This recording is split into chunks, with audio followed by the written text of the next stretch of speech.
This is Sunrise, our top stories. Christmas Day terror plot. A former US Marine is arrested by the FBI for plotting a terror attack in San Francisco. It's just shocking. You know, that's my son. You know. Never saw it coming. Never saw it coming, not at once. The world wants peace, not death. Donald Trump welcomes tough new sanctions against North Korea. Why children with heart defects are being let down by the lack of cutting-edge clinical trials in the UK. I would do anything to help other people in the same situation.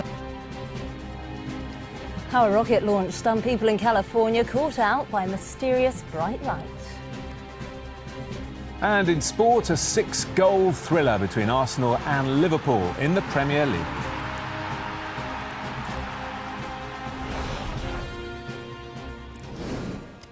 Hello, a very good morning. This is Sunrise. Thanks for joining us. We start with a foiled Christmas Day terror plot on a popular San Francisco tourist spot. A former US Marine was arrested after revealing his plan to an undercover agent who he thought was linked to Islamic State. Yes, the FBI say Everett Aaron Jameson was planning to attack Pier 39 when it was heavily crowded and that he was prepared to die. Sky's Phil Edwards has this report. The US authorities believe they have foiled what would have been a major attack on defenseless civilians in a popular area of San Francisco packed with bars and restaurants. Everett Jameson, a former Marine, had asked for help in obtaining automatic weapons, ammunition and explosives. Unfortunately for him, instead of having contacted who he thought was a senior member of the Islamic State group, he had instead contacted an undercover FBI agent, Sky News. The man accused of this week's car attack in Melbourne has been charged with 18 counts of attempted murder. Saeed Nouri drove into pedestrians on one of the city's busiest shopping streets in what police described at the time as a deliberate attack. The 32-year-old refugee from Afghanistan will appear in court later on today. Donald Trump has said that tougher new sanctions against North Korea prove the world wants peace, not death. The Foreign Secretary Boris Johnson also welcomed the decision by Russia and China to join the rest of the Council in a unanimous vote to restrict oil exports to the country. From Washington, Sky's David Bowden has this report. Donald Trump is starting his Christmas holiday in Florida with 2 major wins under his belt, who are anxious to curtail Kim Jong-un's warmongering, but without bringing about the collapse of North Korea, which would mean millions of destitute civilians on their doorstep. David Bowden, Sky News. Almost 90 people are dead and dozens more missing after a typhoon struck the Philippines. The system has caused flooding and mudslides on the country's main southern island of Mindanao. Police say they're still trying to confirm reports that a farming village has been buried underneath the landslide. Tom Parmenter, Sky News, Birmingham. A man charged with murdering an Aldi supermarket worker in Skipton will appear at York Magistrates Court later on today. 44-year-old Neville Horde is accused of stabbing Jodie Wilshire to death on Thursday afternoon. Jodie's husband said she was a doting mother and a loving wife. Passengers have been warned to expect further delays at Bristol Airport after a plane carrying 25 people came off the runway. The aircraft involved in the incident yesterday has now been moved and the runway reopened, and airlines are working to resume all affected flights. Major roads could get up to £100 million in funding as part of a new consultation. The proposed major road network will see bypasses, road widening and junction improvements on carriageways maintained by local authorities. This is all about investing in those roads that frankly have been missed out over the years, the ones that Labour detrunked when they were in office 15 years ago, but are really important just regional routes, important routes connecting our motorway network. This is for the first time in recent years going to unlock money for bypasses, for additional dual carriageways, to create a major road network that will unlock parts of the country that are too congested today. Now, as the home of Hollywood, Los Angeles is used to some pretty extraordinary sights, isn't it? But could it be that a UFO was spotted in the sky overnight? Well, social media users were in a frenzy last night about a bright light in the sky, but It was in fact a space rocket. Oh. Yes, it was the SpaceX Falcon 9 taking off from an Air Force base in California. It caused drivers to stop on freeways in LA to take pictures, all sorts of videos. Suggestions that it could be an alien aircraft, not surprisingly, were quickly played down after the LA Fire Department confirmed it was in fact the Falcon 9 rocket. No, you know what it was? It was Santa just testing out the sleigh. Flying through the sky. He was just getting ready, wasn't he? There've been loads of examples, haven't there, recently? There was that US Navy pilot who was talking about seeing something. Look at it go, that's fantastic, isn't it? There was also that other weird meteorite-shaped thing in the sky a week or so ago. Old people love it, and the crop circles as well. Crop circles. They'll be real one day. Honestly, they're coming. I hope not, for our sake. It'll be breaking news. Let's take a look at the front pages. No aliens there, I'm afraid. The Telegraph instead leads on accusations from Brexit-friendly business donors that they're under political attack from the taxman. So have a look at the Eye. It focuses on yesterday's highly charged meeting between Foreign Secretary Boris Johnson and his Russian counterpart in Moscow. Well, the Mail's front page features a call for the new blue UK passports to be made here in Britain. Well, The Guardian reports that the switch to blue could mean delays and more paperwork for British travellers. Could it soon be the end of the road for fuel duty? The Times reports that ministers are looking at a new tax based on how much we drive. The FT leads on a dramatic drop in the value of the cryptocurrency Bitcoin.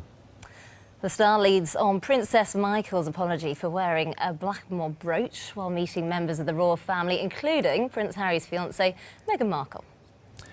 And the mild weather has dashed any hopes of a white Christmas, I'm afraid. That's on the front page of the Express. And the Sun with one of the headlines of the day, bar humbug. That's after fudge was removed from the Cadbury's selection box. Very disappointing. What? No finger of fudge in the selection box? No, they've all gone. It's probably, what is it, Maltesers and things like that now. Oreo, I think they've replaced it with, haven't they? No one likes those Oreos, do they? Well, I'm not a huge fan, I have to say. No. We're going to have a look at some of the stories inside the papers, and no surprise, loads of them are festive stories. They are indeed. And this is a great one.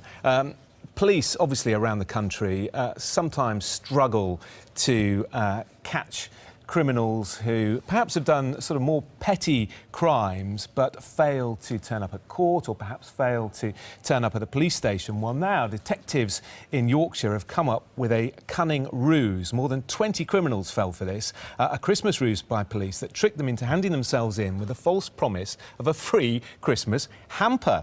Wanted criminals in South Yorkshire were enticed by these hampers. They had wine in there, luxury chocolates and the like. All they had to do was say what time would be good for a delivery. When the doorbell rang, instead of being greeted with a lovely hamper, the police were there. It's definitely thinking out the box. Yeah, it's a good idea, that, isn't it? The policeman in charge says if you commit a crime in South Yorkshire, we will come for you at any time, any place and in any guise to make sure we bring you to justice.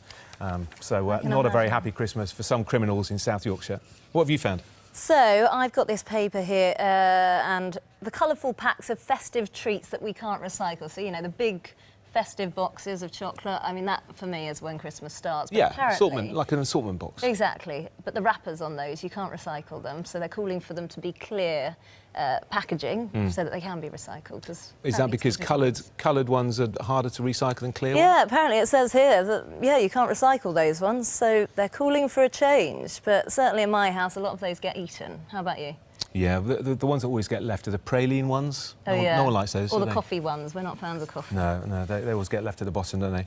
And talking about eating over the Christmas period, drunk, stressed and obese. This story in the Telegraph, why Santa ought to lay off the sherry. He's probably got gout, Lyme disease and mental health issues, warn doctors who say he needs a detox. Because we all leave something for Santa, don't we? We all leave a mince pie, a glass of sherry. And, of course, if we all do that, then he's eating millions of calories on his journey on Christmas Eve. But he must have had gout and all sorts for years. Yeah, he can also get down chimneys and fly through the sky with reindeer. So I think he's probably got a solution for a bit of indigestion. It's magic. Yeah, incredible. It's all magic. We'll be taking a closer look at stories from all the papers this morning at about 20 to 7. Do stay with us. Now, we've all watched Donald Trump, Theresa May and Kim Jong-un, but have you studied their body language? What does it tell us about their grip on power, as well as their control of all around them? Well, yes, we've asked one of the world's leading experts on it, Peter Collett, to examine 7 high-profile figures. In the coming days, he'll be looking at Theresa May, Jeremy Corbyn, Hillary Clinton, Melania Trump, Vladimir Putin and Kim Jong-un. But first off, here's President Trump. Everything Donald Trump does is about one thing, proving that he's the ultimate alpha. Hey, that's fascinating, isn't it? Don't you think? It is indeed. He's a gift, Donald Trump, isn't he, to impersonators because of all the big hand gestures, whereas others like Theresa May are harder to impersonate because she doesn't necessarily have those sort of exaggerated features. But it's all very interesting. We're going to talk more about this over the next few days on what can be learnt from how people present themselves. We've got a half-hour special, in fact, Uncovered Body Language Secrets, and that's tonight at 6:30. Do take a look if you can. Well, yes, still to come on Sunrise, all of Saturday's sport with a Friday night football classic and this. Life. Welcome back. Let's find out now what's coming up in the day's sport. This programme is brought to you by Vitality Health and Life Insurance. Getting active brings its own rewards. Nice hat. Is that what you call a boater? Good morning. The fortnight of Premier League football over the Christmas holidays has got off to a flying start. We'll be looking ahead to today's Premier League games with Laura Williamson from the Daily Mail. That's on Saturday Sport at 11:30. There's more for you now on Sky Sports News, and we're back later this hour. And that's a wrap. Marvellous. Who's sorting out these extras? Now, I took the kids ice skating yesterday and it was so mild we didn't even need coats once we'd built up a bit of a sweat, and I think mild is the word, isn't it? And no white Christmas, Joe. Is it looking like that? That's pretty much the way it is going to be, I think. Yes, very, very mild for the time of year at the moment. There is a chance, just a chance, that some parts of the north might have a white Christmas, but those areas are going to be few and far between. Or free home design visit. Hello, good morning. Thanks for being with us. You're watching Sunrise. Yes, coming up, we'll have your morning papers with campaigner and writer Julie Bindel and broadcaster Liz Kershaw. But we start with a foiled Christmas Day terror plot on a popular San Francisco tourist spot. A former US Marine was arrested after revealing his plan to an undercover agent who he thought was linked to Islamic State. The FBI say Everett Taron Jameson was planning to attack Pier 39 when it was heavily crowded and that he was prepared to die. Sky's Phil Edwards has this report. The authorities in the United States believe they have foiled what would have been a major terrorist attack against defenseless citizens Friday and faces up to 20 years in prison if convicted. Phil Edwards, Sky News. And the man accused of this week's car attack in Melbourne has been charged with 18 counts of attempted murder. Saeed Nouri drove into pedestrians on one of the city's busiest shopping streets in what police described at the time as a deliberate act. The 32-year-old refugee from Afghanistan will appear in court later today. US President Donald Trump has praised the UN Security Council for imposing tough new sanctions on North Korea. All 15 nations on the UN Security Council voted on Friday for further sanctions to be placed on the hermit nation after it tested a ballistic missile last month. Their arrogance and hostility to anything productive has set their country on a destructive path. 9 times before today, we have asked the North Korean regime to choose the path of peace. And if they do, we would welcome them back into the community of nations. But Pyongyang has chosen the path of isolation.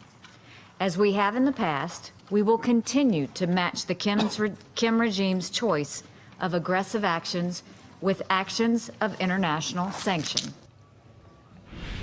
Almost 90 people are dead and dozens more missing after a typhoon struck the Philippines. The system has caused flooding and mudslides on the country's main southern island of Mindanao. Police say they're still trying to confirm reports that a farming village has been buried under a landslide. A man charged with murdering an Aldi supermarket worker in Skipton will appear at York Magistrates Court later on today.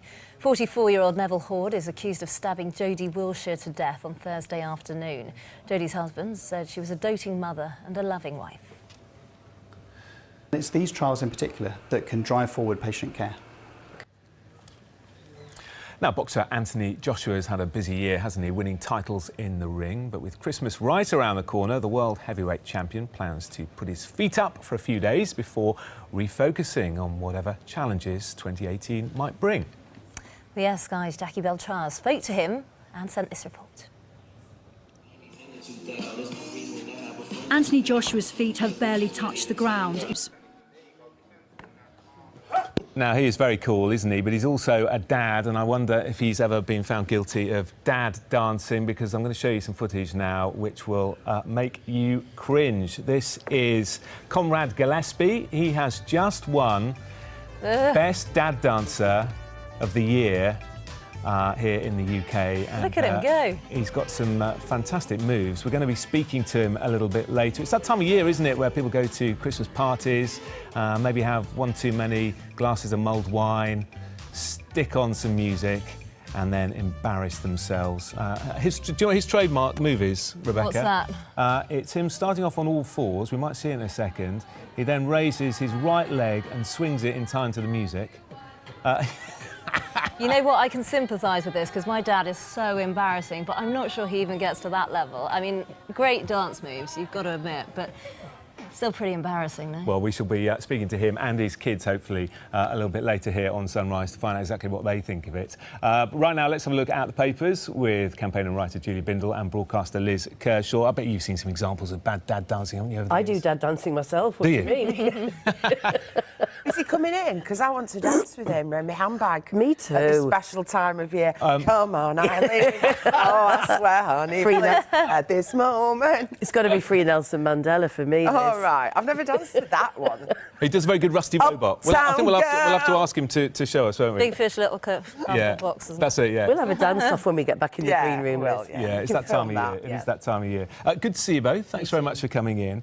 Liz, we want to start not with a festive story, but the front page of The Guardian. Blue passports mean red tape.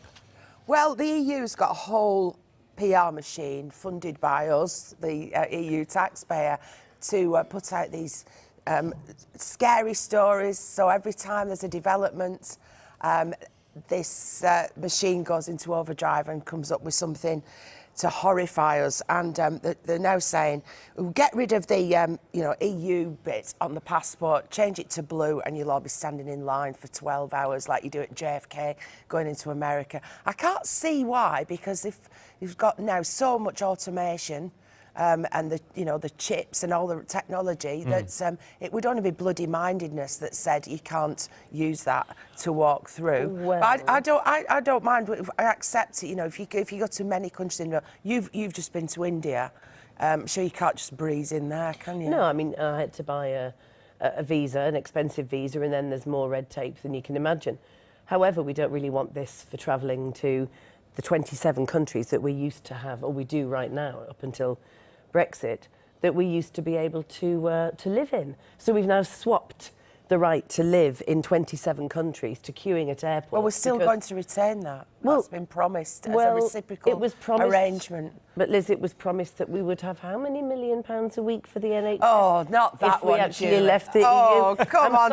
I'm sorry, the this old record's ones are always stuck. the best. Do you not think there's a lot of hot air about there this is story? A lot of I was reading a story in the Times this morning which was saying that it's going to cost £400 million to change the colour of the passport. It turns out that that's not true whatsoever. It's not true because we're all getting a bit worked up about this. Well, the producer who's going through the papers with us said, "Oh, well, we'll all have to pay for a new passport only when your 10-year passport expires." Yeah, there's no additional true. cost, and there's no additional cost of changing them to blue because passports are updated constantly. I'd rather with like the technology. blue one. Well, I don't mind what colour my passport No, is, I don't. but what I'd really like is to be able to have what we had before, which is to be members of the EU and to be able to live and work in 27 countries that we're now going to have to queue to get into.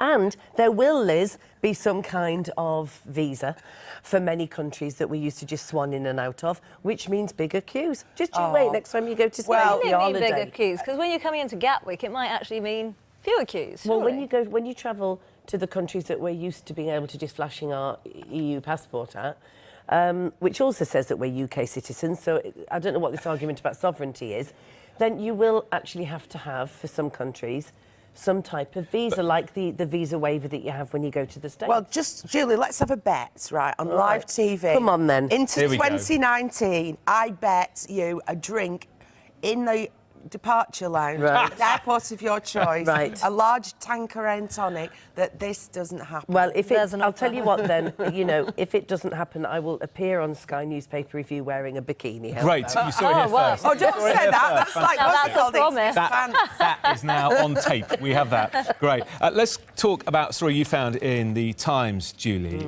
This has been bubbling around for the last couple of days now about Apple, and now it faces lawsuits for slowing down old iPhones. A lot of people have always wondered if this is the case, haven't they? When you have a phone, it works really well for the first 6 months, and then it does get slower and slower. I've always thought it's because I put too many photos on there. Me too. Or whatever. I've just had to get rid of mine for that very reason. It doesn't work anymore. It's exactly. And I mean, I always assume that, I've got too many voice files, I've got too many photographs.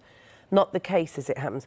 Just this week, I was telling Liz earlier, 2 of my friends have had exactly this problem with their iPhone 6. They've had to take it back to the store and say, for some reason, the screen keeps going black, it's shut down. Now, the same happened to me a few months ago. For sure, it looks like there's going to be some kind of attempt at a class action here in the UK, because it's been successful with Google, with data protection in the US. And Apple are going to have to face the music, because it's clear, I mean, they've admitted that, yes, they do send something out that slows the phones down so that we all upgrade. And it costs us money, and it's not good enough, because when we buy these phones, we expect them to be OK for 2, 3, maybe longer, 4 years. And we're not that great in the UK at bringing class actions in court, unlike those in the US. Oh, but we're getting mad, good. aren't they? Well, but we're getting pretty good at it. And now that, we've got a global economy where we've got products that, are clearly, not really that well made, or rather that they're bugged, then we're going to have to do this and think about how much money it's going to cost us. But it would be interesting, wouldn't it, to know what other smartphones, if they have people who own those phones have a similar story. In fact, it'd be interesting. You could tweet me if you want at Jonathan Sanders. Can I just say, you mentioned there that we are living in a global economy, so we're not just operating inside the EU then, Julie. We do trade with other countries. Just thought I'd pick you up on that. Just dropping that in. Thanks. Touche, Liz. Liz, let's move from phones to wood burners. Page to the Telegraph. Yeah. So everybody, I used to live in North London, and what made it kind of bearable, having such a small flat, because that's what I could afford, it did have an open Victorian fireplace, and I used to love buying my bag of logs from the corner shop. If you a bit more affluent, a lot more affluent, you can be living in a nice £1 million house or £10 million house in central London, and have your traditional, essential country wood burning. Oh yeah, they're all the rage, aren't they? Oh yes. But Sadiq Khan, the baddie, is going to put the mockers on that, because as well as clamping down on diesel cars, it's now a 50% surcharge to park inside London. If you've got a diesel engine, even though it's resting up for 4 hours and not emitting anything, you get charged. He now wants to put a stop on being cosy at Christmas. Hang on a minute. You're calling him a baddie for being, caring about the environment. I mean, I'm just being provocative. I know. But the trouble is, because I know lots of people who've got real wood fires and they put coal on and put logs on. We're not meant to do that in the centre of London because, I thought it was banned. It is banned, but of course the police aren't going to go around looking at chimneys and knocking on your door, are they? So a lot of people get away with it. I don't think the police have got enough resources to be looking for the smoke from the chimney. You know what's really interesting for me, though? I was always told that this was a much greener way to heat your house. Yeah, just heat one room. Apparently now, the emissions from the wood and the coal creates the worst kind of pollution that causes lung disease. What are we to believe? Well, they said that diesel cars were preferable, didn't they? Yeah. And that's all now changed, so people... And cornflakes give you cancer. I mean, nothing is certain anymore in this world. We obviously don't want to go back to the days, and I can remember them, where you got pea soupers. Yeah. as a child going to school, and the car was crawling along, and all the buildings were black. Yes, it's true. And we don't want that. The Clean Air Act, whatever year it was, really made a difference. I mean, that's what Sadiq Khan wants to go back to. He wants to reintroduce the Clean Air Act, doesn't he? Yeah. More important than any of that, let's spare a thought for Santa. I mean, what's he going to do with all these log burners? How do you get down a chimney? It's suddenly find a log burner at the bottom. He takes an Uber to people's houses. Oh, is that what he does now? Yeah. We'll have a look at some of the stories from inside the papers after this short break.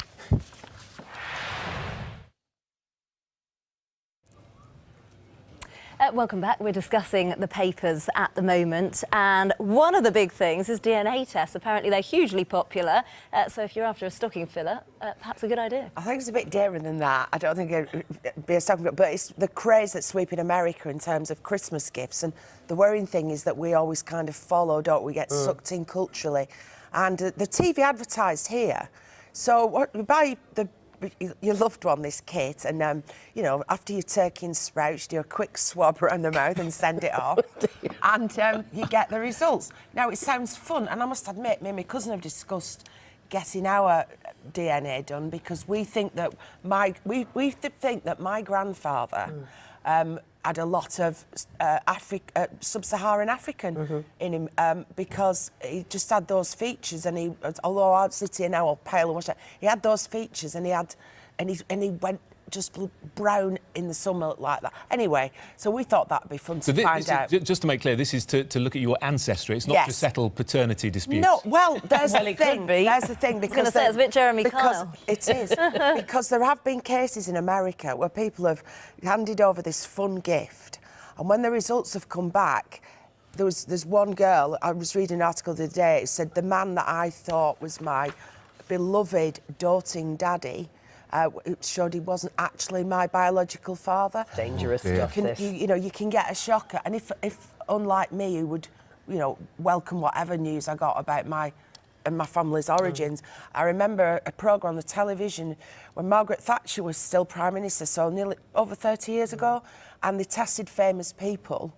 And it found out that they tested Carol Thatcher, and it found out that the Thatcher family were 40% Middle Eastern, which was quite a surprise. Didn't hear the reaction from the PM. But Gary Bushell, I remember, who was then a journalist on The Sun, got a shock because they found out that he was largely sub-Saharan African. And he was very upset about it. Oh, so it could.